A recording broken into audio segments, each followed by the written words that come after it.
When Vivekananda came to the West, this young, brilliant sage from India, living at Siddhi consciousness, Christ consciousness, gift of fish and loaves, was a brilliant, beautiful soul. And he was asked the question, how do we get to this divine consciousness that you're living at? How do we get there? How do we get there? Like I was asking about finding me. How do you find it? Vivekananda said this. He said, in the springtime, go out and observe the blossoms on the fruit trees. He said, the blossoms vanish of themselves as the fruit grows.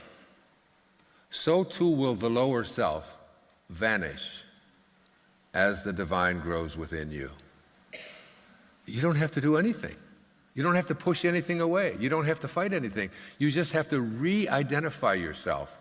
No longer identifying yourself as I am a person with a soul, but instead see yourself as a soul with a body, and who I am is the soul. Who I am is this invisible intelligence. The false identification is the belief, and the wish is fulfilled. It's got a lot about this in the fourth aphorism.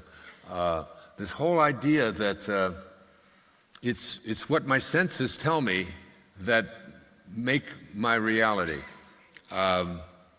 I brought a little book here. It's by Lao Tzu. It's the unknown teachings of Lao Tzu. It's called the Hua Hu Ching.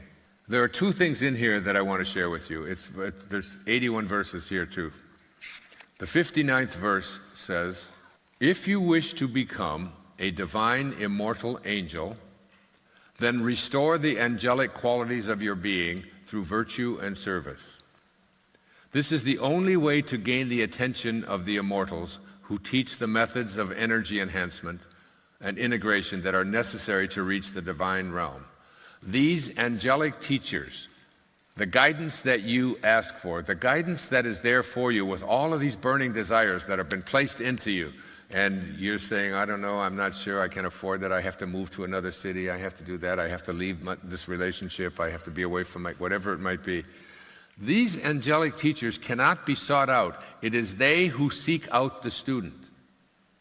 When you succeed in connecting your energy with the divine realm, rather than the human individual realm, through higher awareness and the practice of virtue, the transmission of the ultimate subtle truths will follow.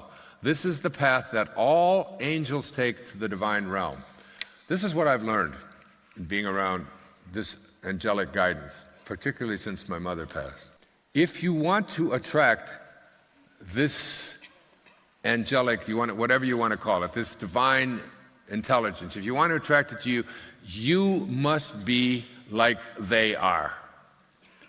If you're in a state of anger or frustration or conflict, in A Course in Miracles it says, a mind at war with itself remembers not eternal gentleness. You came from eternal gentleness.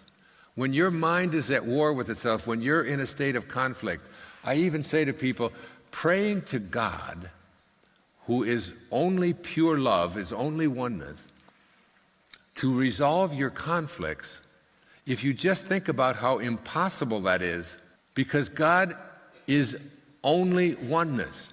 If God were to recognize those conflicts that you live with, God wouldn't be God.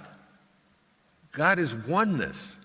And for you to say, I've got this problem, I got that problem, when you look at the prayer of St. Francis, he says, make me an instrument of thy peace. He doesn't say, God, I don't have any peace, will you please send me some peace? He says, let me be like you. Where there is hatred, he said, let me be love. Let me bring love and convert this hatred to love. Where there is darkness, let me bring light. There's no darkness switch when you go into a room.